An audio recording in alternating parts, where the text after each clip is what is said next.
حضور اقدس صلی اللہ علیہ وسلم نے فرمایا کہ جو لوگ غیبت کرنے والے ہوں گے انہوں نے بظاہر دنیا میں بڑے اچھے اعمال کیے ہوں گے، نمازیں پڑھیں، روزے رکھے اور دوسری عبادتیں کی، لیکن جس وقت وہ پل صراط پر سے گزرنا چاہیں گے، آپ حضرات جانتے ہیں کہ پل صراط کیا ہے؟ پل صراط ایک پل ہے جو جہنم کے اوپر سے گزرتا ہے اور ہر انسان کو اس پر سے گزرنا ہے۔ اب جو شخص جنتی ہوگا وہ اس پل کو پار کر کے جنت میں پہنچ جائے گا، اور جس کو جہنم میں جانا ہے اس کو اسی پل کے اوپر سے نیچے کھینچ لیا جائے گا اور جہنم میں ڈال دیا جائے گا۔ لیکن غیبت کرنے والوں کو پل کے اوپر ہی جانے سے روک دیا جائے گا اور ان سے کہا جائے گا کہ تم آگے نہیں بڑھ سکتے جب تک اس غیبت کا کفارہ ادا نہیں کرو گے، یعنی جس کی غیبت کی ہے اس سے معافی نہ مانگ لو گے اور وہ تم کو معاف نہ کر دے، اس وقت تک جنت میں داخل نہیں ہو سکتے۔ ایک روایت میں ہے کہ حضور پاک صلی اللہ علیہ وسلم کے زمانے میں دو عورتیں تھیں، ان دونوں نے روزہ رکھا اور روزے کی حالت میں دونوں خواتین آپس میں بات چیت میں مشغول ہو گئیں اور باتوں ہی باتوں میں غیبت شروع ہو گئی۔ کسی کا ذکر شروع ہوا تو اس کی غیبت بھی شروع ہو گئی۔ تھوڑی دیر بعد حضور اقدس صلی اللہ علیہ وسلم کے پاس ایک صاحب آئے اور آ کر بتایا کہ یا رسول اللہ، ان دو خواتین نے روزہ رکھا تھا مگر اس وقت ان کی حالت بہت خراب ہو رہی ہے اور پیاس کی وجہ سے گویا ان کی جان نکلنے کے قریب ہے۔ حضرت صلی اللہ علیہ وسلم کو بظاہر بذریعہ وحی یہ معلوم ہو گیا ہوگا کہ ان عورتوں نے غیبت کی ہے، چنانچہ آپ صلی اللہ علیہ وسلم نے حکم فرمایا کہ ان عورتوں کو میرے پاس لے آؤ۔ جب ان عورتوں کو حضور پاک کے پاس لایا گیا تو آپ صلی اللہ علیہ وسلم نے دیکھا کہ واقعی ان کی حالت تو بھوک پیاس کی شدت کی وجہ سے بہت خراب ہو رہی ہے۔ پھر آپ صلی اللہ علیہ وسلم نے حکم فرمایا کہ ایک بڑا پیالہ لاؤ۔ چنانچہ پیالہ آیا تو آپ صلی اللہ علیہ وسلم نے ان میں سے ایک خاتون کو حکم دیا کہ تم اس پیالے میں قے یعنی الٹی کرو۔ جب اس نے الٹی کی تو اس میں خون، پیپ اور گوشت کے ٹکڑے خارج ہوئے، یہاں تک کہ وہ پیالہ بھر گیا۔ پھر حضور اقدس صلی اللہ علیہ وسلم نے فرمایا کہ یہ تمہارے ان بہنوں اور بھائیوں کا خون ہے اور پیپ اور گوشت ہے جو تم دونوں نے روزے کی حالت میں کھایا تھا، یعنی ان دونوں نے ان کی غیبت کی اور غیبت کا انجام یہی ہوتا ہے۔ حضرت ابن عباس رضی اللہ تعالی عنہ فرماتے ہیں کہ سرکار دو عالم صلی اللہ علیہ وسلم نے شب معراج میں دیکھا کہ ایک قوم مردار اور مرے ہوئے جانور کھا رہی ہے۔ آپ نے حضرت جبرائیل علیہ السلام سے پوچھا کہ یہ لوگ کون ہیں؟ انہوں نے جواب دیا، یہ وہ لوگ ہیں جو لوگوں کا گوشت کھاتے تھے، یعنی لوگوں کی غیبت کرتے تھے۔ معزز خواتین و حضرات، اس غیبت سے ملتا جلتا ایک گناہ اور ہے جو اتنا ہی سنگین ہے بلکہ اس سے بھی زیادہ سنگین، اور وہ ہے چغلی کرنا۔ چغلی کی حقیقت یہ ہے کہ تم کسی کے سامنے کسی کی برائی بیان کرو، اور وہ برائی اس لیے بیان کرو تاکہ دونوں میں لڑائی ہو جائے، بدگمانی اور نا اتفاقی پیدا ہو جائے، اس کو چغلی کہتے ہیں۔ اور چغلی کا گناہ غیبت سے بڑھ کر ہے، اس لیے کہ غیبت میں تو صرف دوسروں کی برائی کرنا مقصود ہوتی ہے، لیکن چغلی میں تو برائی کے علاوہ یہ بھی مقصد ہوتا ہے کہ ان دونوں کے درمیان لڑائی ہو اور ان دونوں کے درمیان جو تعلق دوستی اور محبت ہے وہ ختم ہو جائے۔ مثلا ساس نے بہو کی باتیں سسر کے سامنے کہیں یا اس کے شوہر سے لگائیں، اب شوہر بھی بیوی سے ناراض ہو رہا ہے اور سسر بھی بہو سے بدگمان۔ یہ چغلی ہے اور حرام ہے۔ آج کل یہ مسئلہ عام ہو رہا ہے، گھر کے جتنے لوگ ہیں وہ ایک دوسرے سے کٹے ہوئے ہیں، اس لیے کہ ہر ایک اس چغلی کی مصیبت میں پھنسا ہوا ہے، جس کی وجہ سے گھر کا نظام درم برم ہو گیا ہے، گھر کا سکون غارت ہو گیا ہے، اور آخرت میں بھی اس پر بڑا عذاب اور وبال ہے۔ قرآن اور حدیث میں اس گناہ کی بڑی سخت وعیدیں اور سزائیں بیان فرمائی گئی ہیں۔ حضرت علا ابن حارث بیان کرتے ہیں کہ رسول خدا صلی اللہ علیہ وسلم نے ارشاد فرمایا کہ کسی بے عیب کو عیب لگانے والے اور چغل خوری کے لیے چلنے پھرنے والے ان دونوں جماعتوں کا حشر کتوں کی صورت میں ہوگا۔ بخاری شریف کی روایت ہے، آپ صلی اللہ علیہ وسلم نے ارشاد فرمایا، چغل خور یعنی جو ادھر کی ادھر لگاتا ہو وہ جنت میں داخل نہیں ہوگا۔ ایک اور مشہور حدیث میں ہے کہ ایک مرتبہ حضور اقدس صلی اللہ علیہ وسلم صحابہ کرام کے ساتھ تشریف لے جا رہے تھے۔ راستے میں ایک جگہ پر دیکھا کہ 2 قبریں بنی ہوئی ہیں۔ جب آپ صلی اللہ علیہ وسلم ان قبروں کے قریب پہنچے تو آپ صلی اللہ علیہ وسلم نے ان کی طرف اشارہ کرتے ہوئے صحابہ کرام سے فرمایا کہ ان دونوں قبر والوں پر عذاب ہو رہا ہے۔ اللہ جل شانہ نے حضور اقدس صلی اللہ علیہ وسلم پر قبر کے عذاب کو منکشف فرما دیا تھا۔ پھر آپ نے صحابہ کرام سے پوچھا کہ تمہیں معلوم ہے کہ ان دونوں کو کس وجہ سے عذاب ہو رہا ہے؟ ان کو ایسی 2 باتوں کی وجہ سے عذاب ہو رہا ہے کہ ان 2 باتوں سے بچنا ان کے لیے کچھ مشکل نہ تھا۔ اگر یہ لوگ چاہتے تو آسانی سے بچ سکتے تھے، لیکن یہ بچے نہیں۔ اس کی وجہ سے یہ عذاب ہو رہا ہے۔ ایک صاحب کو اس وجہ سے کہ وہ پیشاب کی چھینٹوں سے نہیں بچتے تھے، احتیاط نہیں کرتے تھے، مثلا ایسی جگہ پر یا اس طرح سے پیشاب کیا جس کی وجہ سے جسم پر چھینٹیں آ گئی، اس احتیاط نہ کرنے کی وجہ سے عذاب ہو رہا ہے۔ اور دوسرے صاحب کو اس لیے عذاب ہو رہا ہے کہ وہ دوسروں کی چغلی بہت کیا کرتے تھے، اس کی وجہ سے قبر میں عذاب ہو رہا ہے۔ لہذا اس حدیث میں حضور پاک صلی اللہ علیہ وسلم نے چغلی کو قبر کے عذاب کا بھی سبب قرار دیا۔ امام غزالی نے لکھا ہے کہ دوسروں کا کوئی راز کھول دینا بھی چغلی کے اندر داخل ہوتا ہے۔ ایک حدیث شریف میں حضور اقدس صلی اللہ علیہ وسلم نے ارشاد فرمایا کہ مجلسوں کے اندر جو بات کی جاتی ہے وہ بھی امانت ہے۔ اب وہ بات آپ جا کر دوسروں سے کہہ دیں تو یہ امانت میں خیانت ہے اور یہ بھی چغلی کے اندر داخل ہے۔ بہرحال میرے دوستو، یہ غیبت اور چغلی کا گناہ اتنا بڑا عظیم اور سنگین گناہ ہے۔ اس کی سنگینی آپ نے احادیث کے اندر سنی، لیکن جتنا سنگین ہے آج اتنی ہی اس کی طرف سے لاپرواہی اور غفلت برتی جا رہی ہے۔ مجلسیں ان سے بھری ہوئی ہیں، زبان قینچی کی طرح چلتی ہے، رکنے کا نام ہی نہیں لیتی۔ خدا کے لیے اس کو لگام دو اور اس کو قابو میں رکھو اور اس کو اللہ اور اللہ کے رسول کے حکم کے مطابق چلاؤ، ورنہ اس کا انجام یہ ہے کہ اس کی وجہ سے گھر کے گھر تباہ ہو رہے ہیں، آپس میں نا اتفاقیاں ہو رہی ہیں، فتنے، فساد، دشمنی، خدا جانے کتنی خرابیوں کا ذریعہ ہے، اور آخرت میں تو جو عذاب اس کی وجہ سے ہونے والا ہے وہ تو اپنی جگہ ہے ہی۔ میرے دوستو، اب اس منظر کی تفصیل سنیے جس کو دوسرے نمبر پر بیان کیا گیا۔ آپ صلی اللہ علیہ وسلم نے فرمایا کہ معراج کی رات میں کچھ لوگ مجھے ایسے بھی ملے جن کے پیٹ اتنے بڑے بڑے تھے جیسے انسانوں کے رہنے کے گھر ہوتے ہیں، اور ان میں سانپ تھے جو باہر سے ان کے پیٹوں میں سے نظر آ رہے تھے۔ رسول پاک صلی اللہ علیہ وسلم فرماتے ہیں کہ میں نے جبرائیل علیہ السلام سے معلوم کیا کہ یہ لوگ کون ہیں؟ انہوں نے جواب دیا، یہ سود کھانے والے ہیں۔ میرے بھائیوں، آج اس کا بھی بہت رواج ہو گیا ہے، حالانکہ سود کو قرآن کریم نے بہت بڑا گناہ بتایا ہے۔ چنانچہ فرمایا کہ اے ایمان والو، اللہ سے ڈرو اور سود کا جو حصہ بھی رہ گیا ہو اس کو چھوڑ دو۔ اگر تمہارے اندر ایمان ہے، اگر تم سود کو نہیں چھوڑو گے، یعنی سود کے معاملات کرتے رہو گے، تو اللہ اور اس کے رسول کی طرف سے اعلان جنگ سن لو، یعنی ان کے لیے اللہ کی طرف سے لڑائی کا اعلان ہے۔ یہ اعلان جنگ اللہ تعالی کی طرف سے کسی بھی اور گناہ پر نہیں کیا گیا۔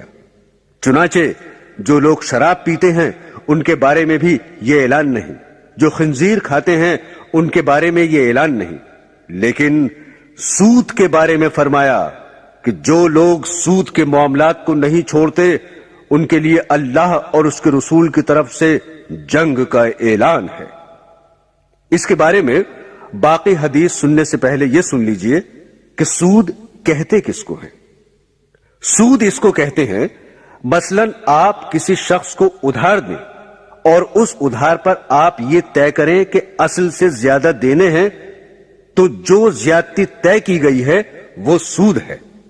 لیکن اگر آپ نے زیادہ دینے کو طے نہیں کیا بلکہ اس نے خوشی سے زیادہ دے دیے تو یہ حرام نہیں بلکہ جائز ہے۔ بہرحال سود وہ زیادتی ہے جو پہلے طے کی جائے، اور اسی کو حدیث میں گناہ کبیرہ فرمایا گیا ہے۔ بخاری شریف کی حدیث میں حضرت ابو ہریرہ رضی اللہ تعالیٰ عنہ فرماتے ہیں کہ سود کھانا ان گناہ کبیرہ میں سے ہے جو ہلاک کرنے والے ہیں۔ مسلم شریف کی روایت ہے، حضرت ابن مسعود فرماتے ہیں کہ رسول اللہ صلی اللہ علیہ وسلم نے فرمایا، سود کھانے والے پر اور سود کھلانے والے پر دونوں پر خدا کی لعنت ہو۔ حضرت عبداللہ ابن ابی اوفہ رضی اللہ تعالیٰ عنہ فرماتے ہیں کہ رسول اکرم صلی اللہ علیہ وسلم نے فرمایا، جو لوگ صرافہ کرتے ہیں یعنی سونے اور چاندی کی خرید و فروخت کرتے ہیں اور اس میں احتیاط نہیں کرتے، چاندی کے بدلے میں زائد چاندی اور سونے کے بدلے میں زائد سونا لیتے ہیں، ان کو دوزخ میں پہنچنے کی خبر دی ہے۔ اور حضرت ابو ہریرہ رضی اللہ تعالیٰ عنہ فرماتے ہیں کہ رسول خدا صلی اللہ علیہ وسلم نے فرمایا، 4 شخصوں کے متعلق اللہ تعالیٰ پر یہ حق ہے کہ ان کو جنت میں داخل نہ کرے اور جنت کی لذتوں سے ان کو محروم رکھے۔ نمبر 1 ہمیشہ شراب پینے والا، نمبر 2 یتیم کا مال کھانے والا، نمبر 3 ماں باپ کا نافرمان، اور نمبر 4 سود کھانے والا۔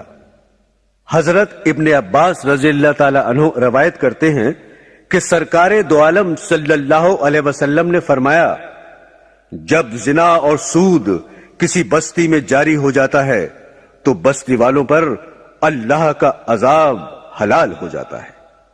مسلم شریف کی روایت ہے، حضرت جابر رضی اللہ تعالیٰ عنہ فرماتے ہیں کہ حضور صلی اللہ علیہ وسلم نے ارشاد فرمایا، سود کھانے والے، سود کھلانے والے، کاتب اور گواہ سب برابر ہیں، خدا سب پر لعنت کرے۔ اور آج کل اس سود کا لین دین اتنا بڑھ گیا ہے اور اتنا وسیع ہو گیا ہے کہ تقریباً ہر ملک میں اور ملک کے کونے کونے میں پھیل گیا ہے، جس کی وجہ سے بہت سے مسلمان بھی کسی لالچ کی وجہ سے یا مجبور ہو کر اس کا لین دین کرتے ہیں۔ لیکن مسلمان یاد رکھیں کہ اس ہمہ کا مطلب یہ نہیں کہ مسلمان اس مجبوری کا سہارا لے کر اتنی بڑی لعنت سے بے پرواہ ہو جائیں اور ان کے دلوں میں ذرہ برابر بھی کھٹک پیدا نہ ہو کہ وہ کتنی بڑی حرام چیز میں مبتلا ہیں۔ البتہ بینک میں اپنی رقم یا امانت رکھنا حفاظت کے لیے، صرف مقصد حفاظت ہو نہ کہ سود لینا، تو اس کو علماء نے جائز کہا ہے۔ لیکن بینکوں میں رکھی ہوئی رقم پر جو سود ملتا ہے اس کا کھانا حرام ہے۔ سود کو بینک میں سے تو نکال لیا جائے، وہاں نہ چھوڑا جائے، اور وہاں سے نکال کر غریب لوگوں میں بغیر ثواب کی نیت کے تقسیم کر دینا چاہیے۔ اگر اس کو اپنے خرچے میں لائیں گے تو بربادی کا سبب ہوگا۔ حضرت ابن مسعود فرماتے ہیں کہ رسول کریم صلی اللہ علیہ وسلم نے فرمایا، سود سے حاصل ہونے والا مال خواہ کتنا ہی زیادہ ہو، آخر کار اس میں کمی یعنی بے برکتی آ جاتی ہے۔ تفسیر ابن کثیر میں ہے، حضرت ابن عباس رضی اللہ تعالیٰ عنہ فرماتے ہیں کہ سود خور سے قیامت کے دن کہا جائے گا کہ اپنے ہتھیار لے لے اور خدا سے لڑنے کے لیے تیار ہو جا۔ آپ صلی اللہ علیہ وسلم فرماتے ہیں کہ امام وقت پر فرض ہے کہ سود خور لوگ جو اسے نہ چھوڑیں ان سے توبہ کرائے، اور اگر نہ کریں تو ان کی گردن مار دے۔ علماء یہ بھی کہتے ہیں کہ سود کھانے والے کے حق میں اتنی سخت وعیدیں اور اتنی شدید و غضبناک تنبیہ کا سبب یہ بھی ہے کہ سود کے بارے میں لوگ اعتقادی گمراہی میں مبتلا ہو جاتے ہیں کہ لوگ اس کو حرام ہی نہیں سمجھتے۔ ان کے ذہن اور دل و دماغ پر گناہوں کی اتنی ظلمت چھائی ہوئی ہوتی ہے کہ سود کو حلال سمجھتے ہیں۔ مال و دولت کی محبت میں اتنے مست ہوتے ہیں کہ سب کچھ مال و دولت ہی کو سمجھتے ہیں، جس کی وجہ سے سود کو حلال سمجھتے ہیں، اور جو اس کو حلال سمجھنے لگے تو یہ اعتقادی گمراہی ہے جس کا آخری نتیجہ کفر ہے، اور کافر کی معافی اور بخشش ناممکن ہے۔ لہذا معلوم ہوا کہ سود دنیا اور آخرت دونوں کی مکمل تباہی کا خطرہ ہے، اس لیے کہ سود کا مال حرام کا مال ہے، اور حرام کا مال کھانے والوں کی روزی میں برکت نہیں رہتی۔ جس طرح سے حرام کا مال یہ لوگ کھاتے ہیں، کماتے ہیں، اسی طرح سے وہ مال واپس چلا جاتا ہے، رکتا نہیں۔ وہ مال صرف انسان کا دل بہلانے کے لیے ہوتا ہے، اس مال کو دیکھ کر وہ دل ہی دل میں خوش ہوتا ہے، لیکن یہ خوشی اس کی ہمیشہ کی نہیں ہوتی، چند دنوں کے لیے ہوتی ہے، اور وہ بھی دنیا ہی میں ہوتی ہے۔ آخرت تو اس کی برباد ہو جاتی ہے۔ اور دنیا میں سود کا مال بڑھتا ہوا نظر تو آتا ہے، مگر وہ بڑھنا ایسا ہے کہ جیسے کسی انسان کا بدن ورم سے بڑھ جائے۔ ورم کی زیادتی بھی تو بدن کی زیادتی ہے، مگر کوئی سمجھدار انسان اس زیادتی کو پسند نہیں کرتا، کیونکہ وہ جانتا ہے کہ یہ زیادتی نقصان دہ ہے۔ اسی طرح سود خور کا مال کتنا ہی بڑھ جائے مگر مال کے فائدے یعنی راحت اور عزت سے ہمیشہ محروم رہتا ہے۔ بہرحال میرے دوستو، اسلام کی یہ اٹل حقیقت ہے کہ سود حرام ہے ہر فرد کے لیے، ہر طبقے کے لیے، ہر زمانے کے لیے، اور گناہ کبیرہ ہے، اور ایسا عظیم گناہ ہے جو معاف نہیں کیا جا سکتا۔ رسول اقدس صلی اللہ علیہ وسلم نے حضرت عوف رضی اللہ تعالی عنہ سے فرمایا کہ ان گناہوں سے بچو جو معاف نہیں کیے جاتے، ان میں سے ایک مال غنیمت کی چوری اور دوسرے سود کھانا۔ ایک اور حدیث ہے، رسول مقبول صلی اللہ علیہ وسلم نے ارشاد فرمایا کہ معراج کی شب میں نے ایک خون کی نہر بھی دیکھی، اس میں ایک آدمی غوطے کھا رہا تھا۔ جب وہ کنارے پر آتا تھا تو ایک آدمی جو کنارے پر کھڑا تھا اس کے منہ پر پتھر مار کر پھر دھکیل دیتا تھا، اور یہ سلسلہ برابر جاری تھا۔ میں نے جبرائیل علیہ السلام سے کہا کہ یہ شخص کون ہے؟ تو انہوں نے کہا کہ یہ آپ کی امت کا سود خور ہے۔ اللہ تعالی ہم سب کو سود جیسے سنگین گناہ سے محفوظ فرمائے، آمین۔ میرے عزیز دوستو، تیسرے نمبر پر جو عذاب بیان کیا گیا، اب اس کے بارے میں سنیے کہ وہ کن لوگوں کو ہو رہا تھا۔ اللہ کے رسول صلی اللہ علیہ وسلم نے عذاب یہ بیان کیا کہ کچھ لوگ تھے جن کے سر پتھر سے کچلے جا رہے تھے۔ کچلے جانے کے بعد پھر وہ ایسے ہی ٹھیک ہو جاتے تھے جیسے پہلے تھے، اسی طرح سلسلہ جاری ہے، ختم نہیں ہوتا۔ آپ صلی اللہ علیہ وسلم نے حضرت جبرائیل علیہ السلام سے پوچھا کہ یہ کون لوگ ہیں؟ انہوں نے جواب دیا کہ یہ وہ لوگ ہیں جو نماز میں سستی کرنے والے ہیں اور سوتے رہ جاتے ہیں۔ عزیزان گرامی، آج کل اس اہم ترین عبادت جو ایمان کے بعد سب سے پہلا فرض ہے اور قیامت میں سب سے پہلے اسی کا حساب کتاب ہوگا، اس میں بھی نہایت غفلت اور لاپرواہی برتی جا رہی ہے۔ حالانکہ حدیث کی کتابوں میں نماز نہ پڑھنے پر بہت سخت عذاب بیان کیے گئے ہیں۔ برادران اسلام، جس طرح نماز پڑھنے پر اللہ تعالی کی طرف سے نعمتوں کی اور بڑے بڑے اجر و ثواب کی بارش ہوتی ہے، جس کو رسول پاک صلی اللہ علیہ وسلم نے احادیث میں خوب تفصیل سے بیان کیا ہے، اسی طرح جو لوگ نماز کی پابندی نہیں کرتے، اس کی طرف دھیان نہیں دیتے، نماز سے لاپرواہی برتتے ہیں اور بغیر کسی معقول عذر کے نماز جیسی اہم عبادت کو چھوڑ دیتے ہیں، ان کے بارے میں بڑی بڑی سزائیں احادیث میں بیان کی گئی ہیں۔ حضور اقدس صلی اللہ علیہ وسلم کا ارشاد ہے کہ نماز کا چھوڑنا آدمی کو کفر سے ملا دیتا ہے۔ اس قسم کا بیان اور کئی حدیثوں میں آیا ہے۔ نبی کریم صلی اللہ علیہ وسلم کا ارشاد ہے کہ جو شخص 2 نمازوں کو بلا کسی عذر کے ایک وقت میں پڑھے وہ بڑے گناہوں کے دروازے میں سے ایک دروازے پر پہنچ گیا۔ بہت سے لوگ جو اپنے کو دیندار بھی سمجھتے ہیں اور گویا نماز کے پابند بھی سمجھے جاتے ہیں، وہ کئی نمازیں معمولی بہانے سے، سفر کا ہو، دکان کا ہو، ملازمت کا ہو، گھر آ کر اکٹھی ہی پڑھ لیتے ہیں۔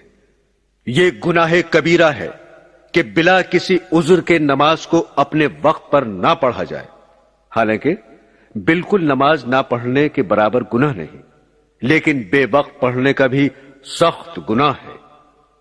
حضرت علی فرماتے ہیں کہ حضور صلی اللہ علیہ وسلم نے ارشاد فرمایا کہ 3 چیزوں میں تاخیر نہ کرو: 1 نماز جب اس کا وقت ہو جائے، 2 جنازہ جب تیار ہو جائے، 3 بے نکاحی عورت جب اس کے جوڑ کا شوہر مل جائے۔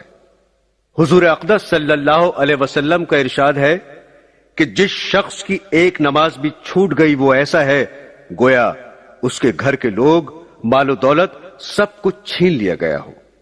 نماز کا چھوٹنا اکثر یا تو بال بچوں کی وجہ سے ہوتا ہے کہ ان کی خیر خبر میں مشغول رہے، یا مال و دولت کمانے کے لالچ میں نماز چھوٹ جاتی ہے۔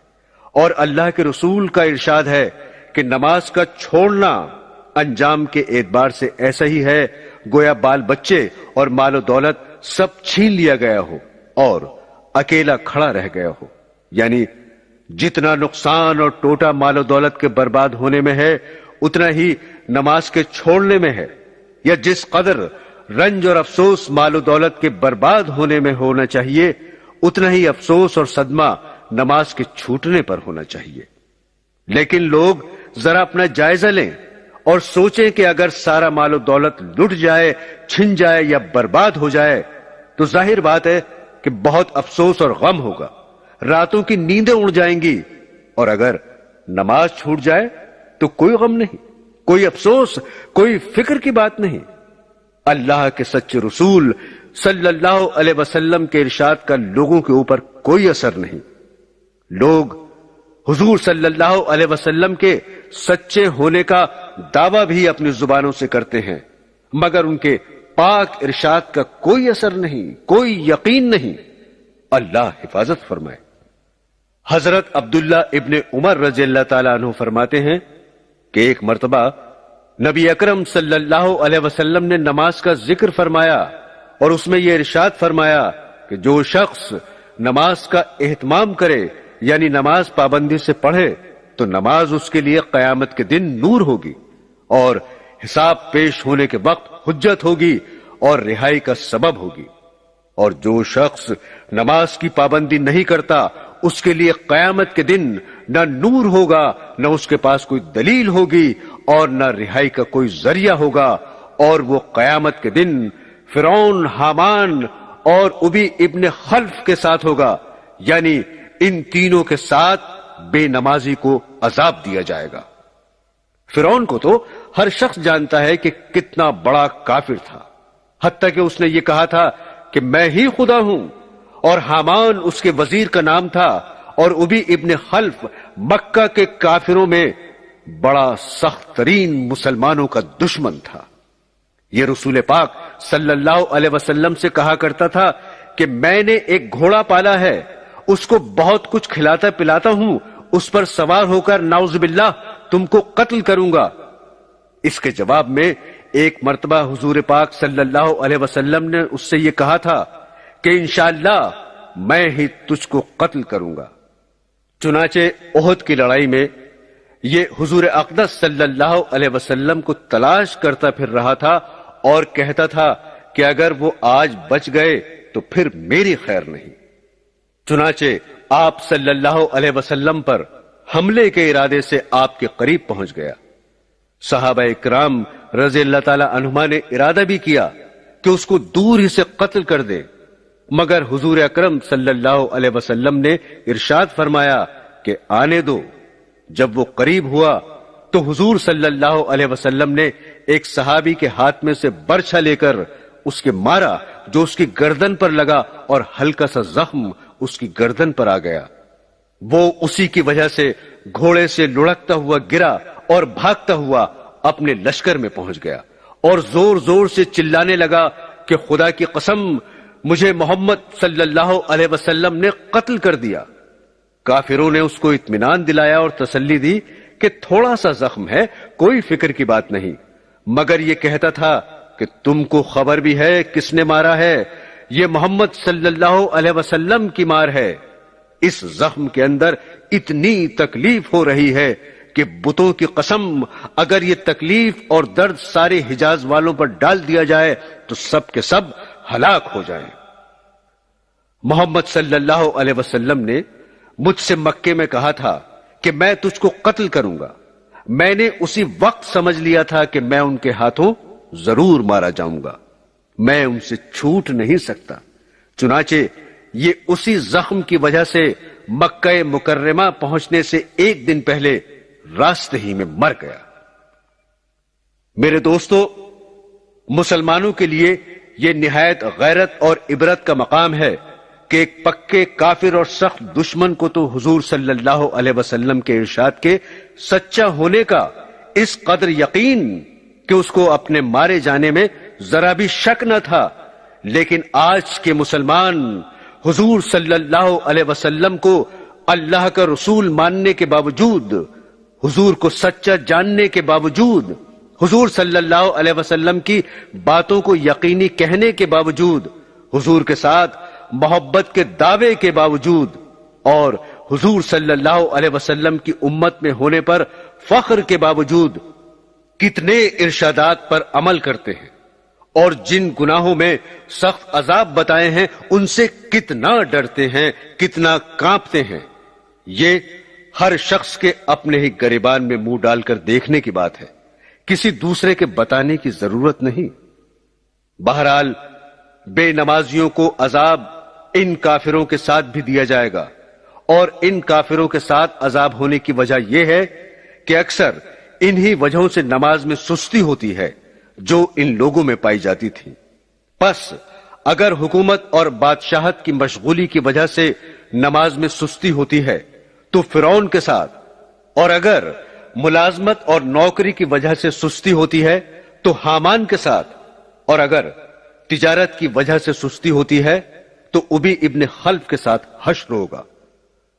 ایک اور حدیث میں آیا ہے، حضرت عباد رضی اللہ تعالیٰ عنہ فرماتے ہیں کہ مجھے میرے محبوب حضور اقدس صلی اللہ علیہ وسلم نے 7 نصیحتیں کی، جن میں سے 4 یہ ہیں کہ تم اللہ تعالیٰ کے ساتھ کسی کو شریک نہ کرو، دوسرے یہ کہ تم جان بوجھ کر نماز نہ چھوڑو، جو جان کر نماز چھوڑ دے وہ مذہب سے نکل جاتا ہے، تیسری یہ کہ اللہ تعالیٰ کی نافرمانی نہ کرو، اس سے حق تعالیٰ ناراض ہو جاتے ہیں، چوتھی یہ کہ شراب نہ پیو کہ یہ ساری خطاؤں کی جڑ ہے۔ ایک دوسری حدیث میں حضرت ابو دردہ رضی اللہ تعالیٰ عنہ بھی اسی جیسا مضمون بیان فرماتے ہیں کہ مجھے میرے محبوب صلی اللہ علیہ وسلم نے وصیت فرمائی کہ اللہ کا شریک کسی کو نہ کرنا، خواہ تیرے ٹکڑے ٹکڑے کر دیے جائیں یا آگ میں جلا دیا جائے۔ دوسری، نماز جان کر نہ چھوڑنا، جو شخص جان بوجھ کر نماز چھوڑتا ہے اس سے اللہ تعالیٰ بری ذمہ ہے۔ تیسری، شراب نہ پینا کہ ہر برائی اسی سے پیدا ہوتی ہے۔ ایک حدیث میں ہے کہ جو شخص نماز کی پابندی کرتا ہے اللہ تعالیٰ 5 طرح سے اس کا اکرام اور اعزاز فرماتے ہیں۔ نمبر 1، اس پر سے روزی کی تنگی ہٹا دی جاتی ہے۔ نمبر 2، اس پر سے قبر کا عذاب ہٹا دیا جاتا ہے۔ نمبر 3، قیامت کے دن اس کے اعمال نامے سیدھے ہاتھ میں دیے جائیں گے، یہ علامت ہے اس بات کی کہ یہ لوگ جنتی ہوں گے۔ نمبر 4، پل صراط پر سے بجلی کی طرح گزر جائے گا۔ نمبر 5، یہ حساب کتاب سے محفوظ رہے گا۔ اور جو شخص نماز میں سستی کرتا ہے، اس کو پابندی سے ادا نہیں کرتا، اس کو 15 طرح سے عذاب ہوتا ہے۔ 5 عذاب دنیا میں، 3 موت کے وقت، 3 قبر میں، اور 3 قبر سے نکلنے کے بعد۔ دنیا میں 5 عذاب تو اس طرح ہوتے ہیں۔ نمبر 1، اس کی زندگی میں برکت نہیں رہتی۔ نمبر 2، نیک لوگوں کا سا نور اس کے چہرے سے ہٹا دیا جاتا ہے۔ نمبر 3، اس کو اپنے نیک کاموں پر ثواب نہیں ملتا۔ نمبر 4، اس کی دعائیں قبول نہیں ہوتی۔ نمبر 5، بزرگوں کی دعاؤں میں بھی اس کا حصہ نہیں رہتا۔ اور موت کے وقت کے 3 عذاب یہ ہیں۔ نمبر 1، وہ ذلیل ہو کر مرتا ہے۔ نمبر 2، بھوکا مرتا ہے۔ نمبر 3، پیاس کی شدت میں موت آتی ہے، اگر سمندر بھی پی لے تو پیاس نہیں بجھتی۔ اور قبر میں 3 عذاب یہ ہوتے ہیں۔ اس کی قبر اتنی تنگ ہو جاتی ہے کہ پسلیاں ایک دوسرے میں گھس جاتی ہیں۔ قبر میں آگ جلا دی جاتی ہے۔ قبر میں ایک سانپ اس پر ایسی شکل کا مسلط ہوتا ہے جس کی آنکھیں آگ کی ہوتی ہیں اور ناخن لوہے کے اتنے لمبے کہ ایک دن پورا چل کر ان کے ختم تک نہ پہنچا جائے۔ اس کی آواز بجلی کی کڑک کی طرح ہوتی ہے۔ وہ یہ کہتا ہے کہ مجھے میرے رب نے تجھ پر مسلط کیا ہے کہ تجھے صبح کی نماز چھوڑنے کی وجہ سے سورج کے نکلنے تک مارے جاؤں، اور ظہر کی نماز ضائع کرنے کی وجہ سے عصر تک مارے جاؤں، اور پھر عصر کی نماز ضائع کرنے کی وجہ سے مغرب تک، اور مغرب کی نماز ضائع کرنے کی وجہ سے عشاء تک، اور عشاء کی نماز ضائع کرنے کی وجہ سے صبح تک مارے جاؤں۔ جب وہ ایک دفعہ اس کو مارتا ہے تو اس کی وجہ سے وہ مردہ 70 ہاتھ زمین میں دھس جاتا ہے۔ اسی طرح قیامت تک اس کو عذاب ہوتا رہے گا۔ اور قبر سے نکلنے کے بعد کے 3 عذاب یہ ہیں۔ 1، حساب سختی سے کیا جائے گا۔ دوسرے، حق تعالیٰ کا اس پر غصہ ہوگا۔ تیسرے، جہنم میں داخل کر دیا جائے گا۔ عزیزان گرامی، ایک واقعہ سنیے۔ ایک عورت کا انتقال ہو گیا تھا۔ اس کا بھائی دفن میں شریک تھا۔ اتفاق سے دفن کرتے ہوئے بھائی کی کوئی چیز قبر میں گر گئی۔ اس وقت خیال نہیں آیا، بعد میں یاد آئی تو بہت رنج ہوا۔ اس نے چپکے سے قبر کھول کر اسے نکالنے کا ارادہ کیا۔ جب قبر کو کھولا تو وہ آگ کے شعلوں سے بھر رہی تھی۔ روتا ہوا ماں کے پاس آیا اور حال بیان کیا اور پوچھا یہ کیا بات ہے؟ ماں نے بتایا کہ وہ نماز میں سستی کرتی تھی اور قضا کر دیتی تھی۔ ایک حدیث میں ہے، جان بوجھ کر بغیر کسی عذر کے نماز چھوڑنے والوں کی طرف اللہ تعالیٰ قیامت میں توجہ نہیں فرمائیں گے اور دکھ دینے والا عذاب اس کو دیا جائے گا۔ میرے دوستو، بڑے سخت عذاب ہیں۔ اللہ جل جلالہ ہم سب کی حفاظت فرمائے اور گناہوں کو معاف فرمائے۔ لیکن میرے دوستو، گناہ تو اس کے معاف ہوتے ہیں جو معافی مانگتے ہیں۔ اگر کوئی معافی مانگے گا ہی نہیں، گناہوں پر اڑا ہی رہے گا، اس کو کوئی پرواہ نہ ہوگی، تو اس کا کیا علاج ہے سوائے عذاب؟ بخاری شریف کی روایت ہے کہ سرکار دو جہاں صلی اللہ علیہ وسلم نے فرمایا، جس نے عصر کی نماز کو جان کر چھوڑا اس کے تمام نیک کام برباد ہو گئے۔ اور حضرت ابن مسعود رضی اللہ تعالیٰ عنہ فرماتے ہیں کہ ایک شخص کا حضور اکرم صلی اللہ علیہ وسلم کے سامنے ذکر کیا گیا کہ فلاں شخص صبح تک سوتا رہتا ہے۔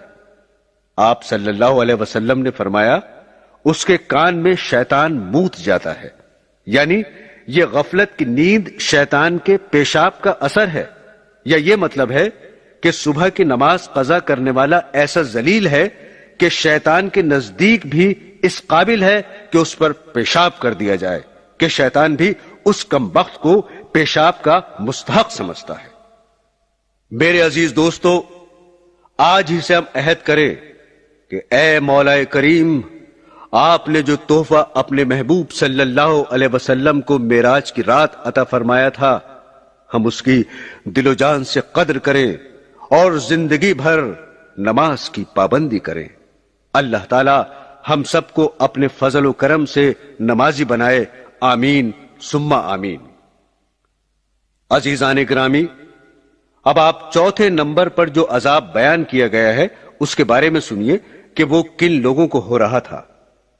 آپ صلی اللہ علیہ وسلم نے عذاب یہ بیان فرمایا، میں کچھ اور آگے چلا تو کچھ اور لوگوں کو دیکھا کہ ان کے ہونٹ اونٹ کی طرح بڑے بڑے ہیں اور فرشتے ان کے منہ کو پھاڑ پھاڑ کر زبردستی ان کے منہ میں گوشت ٹھوس رہے ہیں جو ان کے پائخانے کے راستے سے نکل رہا ہے، اور وہ لوگ چیخ رہے ہیں، چلا رہے ہیں، لیکن ان کی کوئی سنائی نہیں ہو رہی ہے۔ رسول پاک صلی اللہ علیہ وسلم فرماتے ہیں کہ میں نے جبرائیل علیہ السلام سے معلوم کیا کہ یہ کون لوگ ہیں؟ انہوں نے جواب دیا کہ یہ آپ کی امت کے وہ لوگ ہیں جو یتیموں کا مال ناحق کھایا کرتے تھے۔ میرے محترم بزرگوں، دوستو، یتیم کا ذکر قرآن پاک میں اللہ پاک نے ایک دو جگہ نہیں بلکہ بہت سی جگہ کیا ہے، اور اس پر بار بار تنبیہ فرمائی ہے کہ ان کے ساتھ خیر خواہی کی جائے، ان کے مال میں احتیاط سے کام لیا جائے، ان کے ساتھ نرمی کا برتاؤ کیا جائے، ان کی اصلاح اور فلاح کی کوشش کی جائے، حتیٰ کہ اگر کسی یتیم لڑکی سے نکاح کرے تو اس کے مہر کو کم کرنے پر ڈانٹا ہے کہ غریبی کی وجہ سے اس کے مہر میں بھی کمی نہ کی جائے۔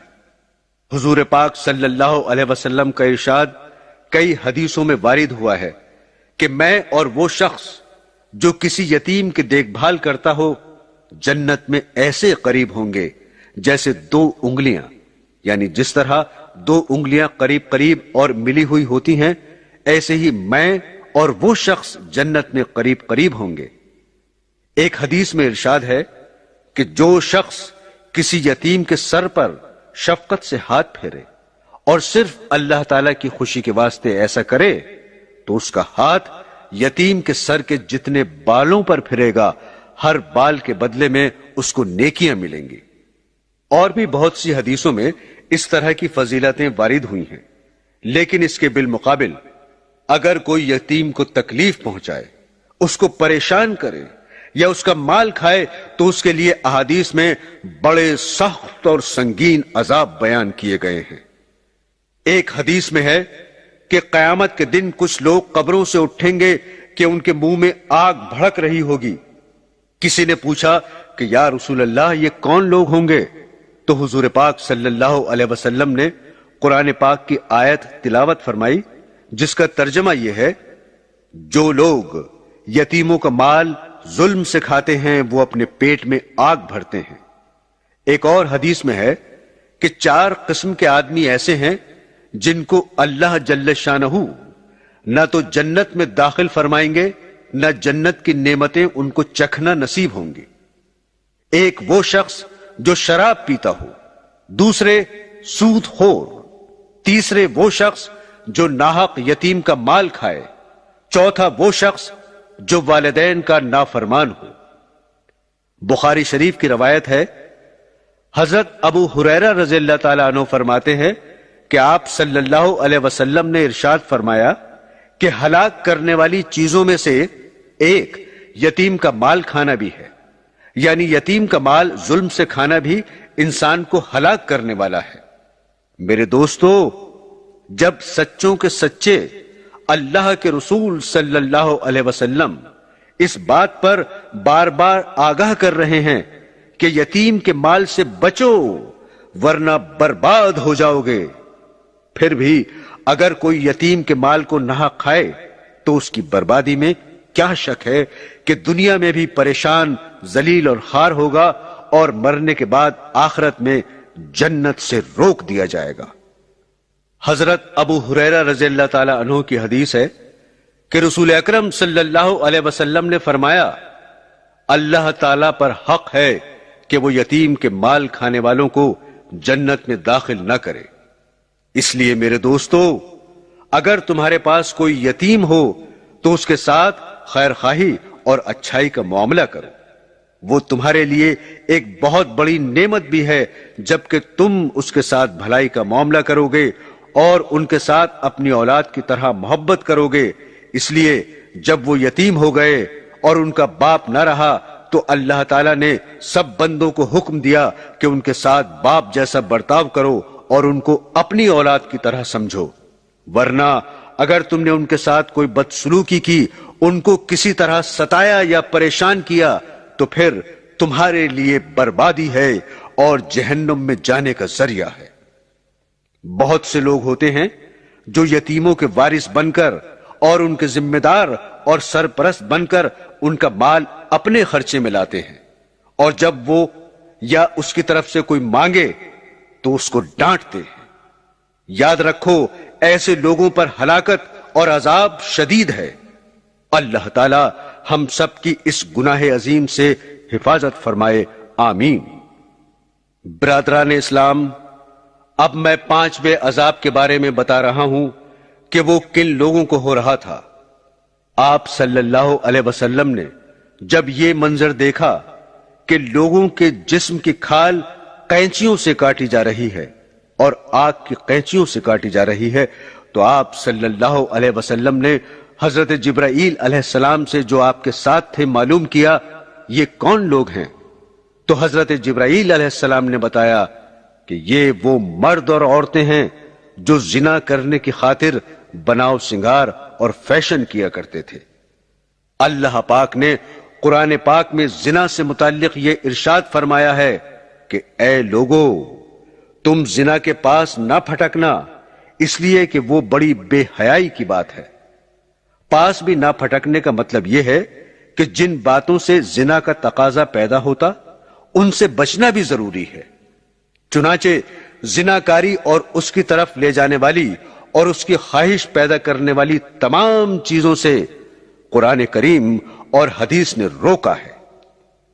تفسیر ابن کثیر میں ہے کہ رسول اللہ صلی اللہ علیہ وسلم فرماتے ہیں، شرک کے بعد کوئی گناہ زناکاری سے بڑھ کر نہیں۔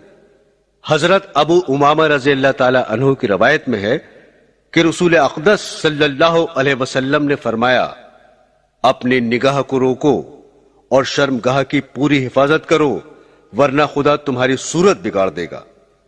بخاری شریف کی روایت ہے، حضرت انس رضی اللہ تعالی عنہ بیان کرتے ہیں کہ رحمت عالم صلی اللہ علیہ وسلم نے فرمایا، جو گناہ انسان کو سب سے زیادہ جہنم کا مستحق بناتے ہیں وہ زبان اور شرمگاہ کے گناہ ہیں۔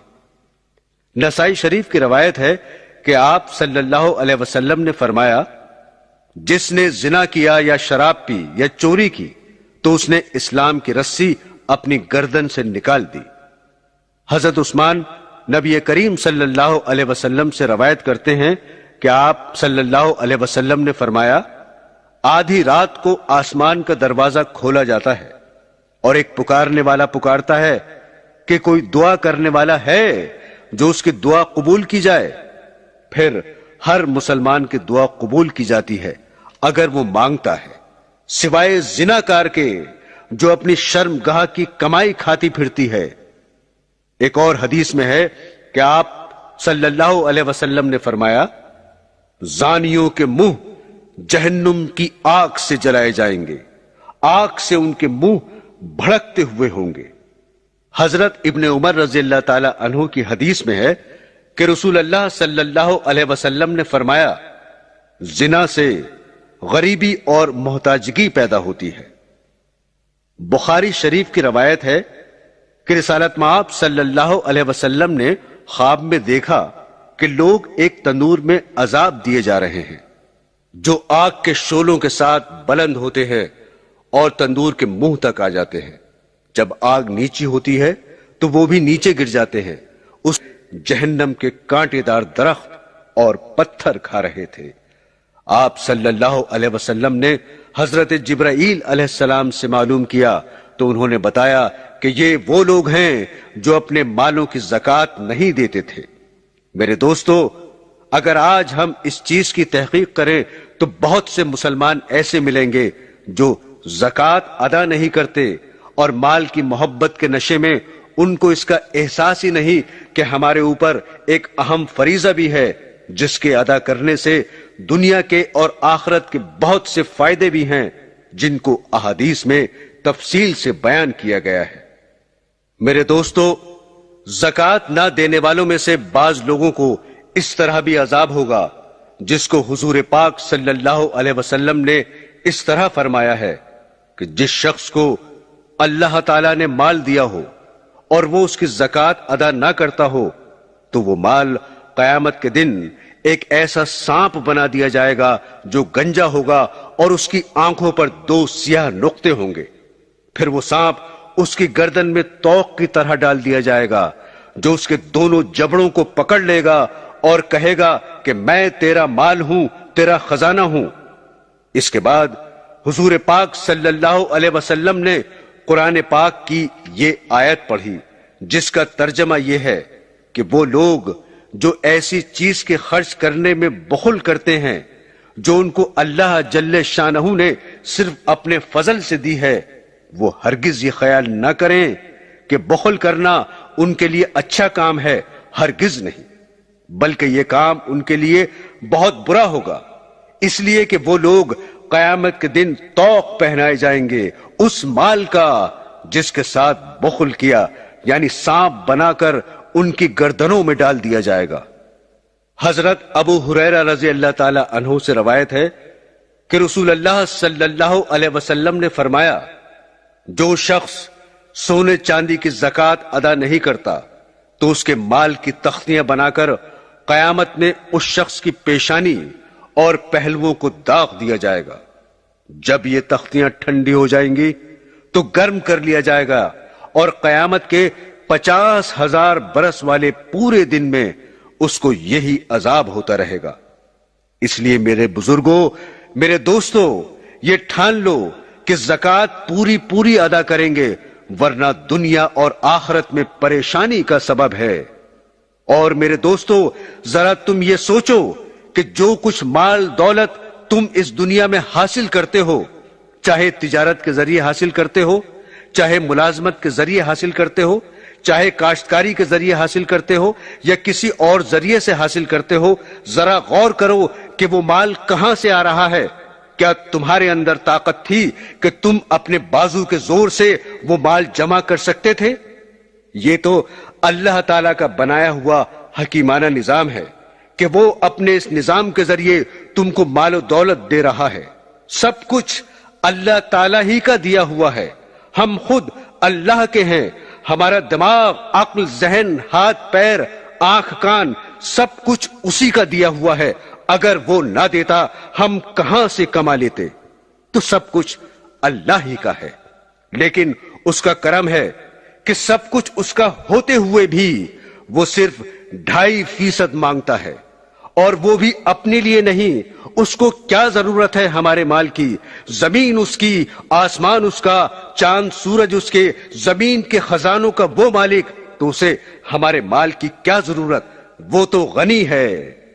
اس لیے اللہ تعالی ہم سب کو زکوٰۃ ادا کرنے کی توفیق عطا فرمائے. آمین ثم آمین.